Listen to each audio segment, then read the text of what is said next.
আসসালামু আলাইকুম। আজকে আমি ছোট্ট একটি মিনি ব্লগ শেয়ার করছি। তো ফার্স্টে হচ্ছে আমি সকালবেলা নাস্তা করে নিচ্ছি। সকালের নাস্তায় ছিল রুটি, আলু ভাজি ও ডিম পোচ। অ্যান্ড আজকে গিয়েছিলাম হচ্ছে আমরা আমার খালার বাসায়। খালার বাসায় গিয়ে খেয়েছিলাম দুপুরের খাবার।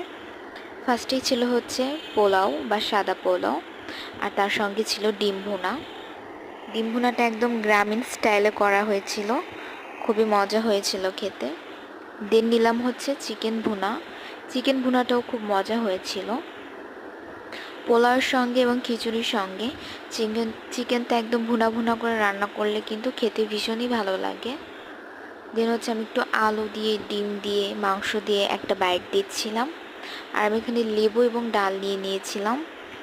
লেবু না হলে আমার খাওয়াটা একদম অসম্পূর্ণ থেকে যায়। দেন লেবু দিয়ে এবং ডাল দিয়ে মেখে খেয়ে নিলাম। এবং আমি আরও 2 পিস চিকেন নিয়েছিলাম। চিকেনটা খুব মজা হয়েছিল। এরপর ডেজার্ট হিসেবে খেয়েছিলাম হচ্ছে লাচ্ছা সিমুই। নর্মালি আমি সিমুই পছন্দ করি না, বাট লাচ্ছা সিমুইটা খুব মজা ছিল। দেন হচ্ছে বিকেলবেলা একটু ঘোরাঘুরি করলাম। অ্যান্ড রাতে ডিনারটাও খালা বাসা থেকে করে এসেছিলাম, পোলাও এবং মাংস দিয়ে। অ্যান্ড এরপর আমরা বাসায় চলে আসলাম। বাসায় এসে রাতে খেয়েছিলাম হচ্ছে রসমালাই।